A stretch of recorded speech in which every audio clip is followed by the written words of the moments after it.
एक छोटे से कस्बे में समीर नाम का एक लड़का रहता था। बचपन में ही पिता की मृत्यु हो जाने के कारण परिवार की आर्थिक स्थिति बड़ी खराब थी। समीर की माँ कुछ पढ़ी लिखी ज़रूर थी, लेकिन उतनी पढ़ाई से नौकरी कहाँ मिलने वाली थी।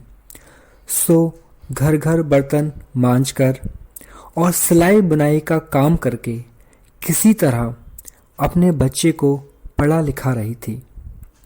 समीर स्वभाव से थोड़ा शर्मीला था और अक्सर चुपचाप बैठा रहता। एक दिन जब वह स्कूल से लौटा तो उसके हाथ में एक लिफाफा था। उसने माँ को लिफाफा पकड़ाते हुए कहा, माँ, मास्टर साहब ने तुम्हारे लिए ये चिट्ठी भेजी है, ज़रा देखो तो इसमें क्या लिखा है। माँ ने मन ही मन चिट्ठी पढ़ी और मुस्कुराकर बोली, बेटा, इसमें लिखा है कि आपका बेटा काफ़ी होशियार है।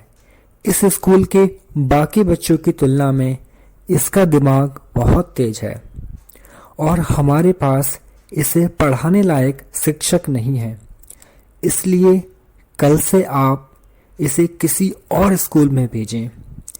यह बात सुनकर समीर को स्कूल न जा सकने का दुख तो हुआ, पर साथ ही उसका मन आत्मविश्वास से भर गया कि वो कुछ खास है और उसकी बुद्धि तीव्र है। माँ ने उसका दाखिला एक अन्य स्कूल में करा दिया। समय बीतने लगा। समीर ने खूब मेहनत से पढ़ाई की और आगे चलकर उसने सिविल सर्विसेज परीक्षा भी पास की और आईएएस ऑफिसर बन गया।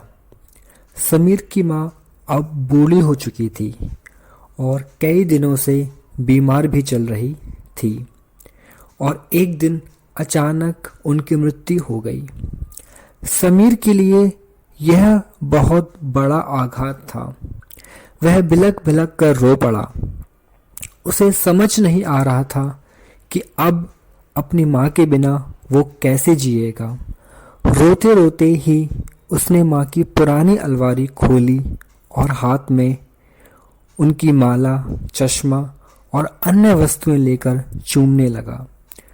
उस अलमारी में समीर के पुराने खिलौने और बचपन के कपड़े तक संभाल कर रखे हुए थे। समीर एक एक कर सारी चीज़ें निकालने लगा और तभी उसकी नज़र एक पुरानी चिट्ठी पर पड़ी। दरअसल यह वही चिट्ठी थी जो मास्टर साहब ने उसे 18 साल पहले दी थी। नम आंखों से समीर उसे पढ़ने लगा। आदरणीय अभिभावक, आपको बताते हुए हमें अफसोस हो रहा है कि आपका बेटा समीर पढ़ाई में बेहद कमज़ोर है और खेल कूद में भी भाग नहीं लेता है। जान पड़ता है कि उम्र के हिसाब से समीर की बुद्धि विकसित नहीं हो पाई है, अतः हमें इसे अपने विद्यालय में पढ़ाने में असमर्थ हैं।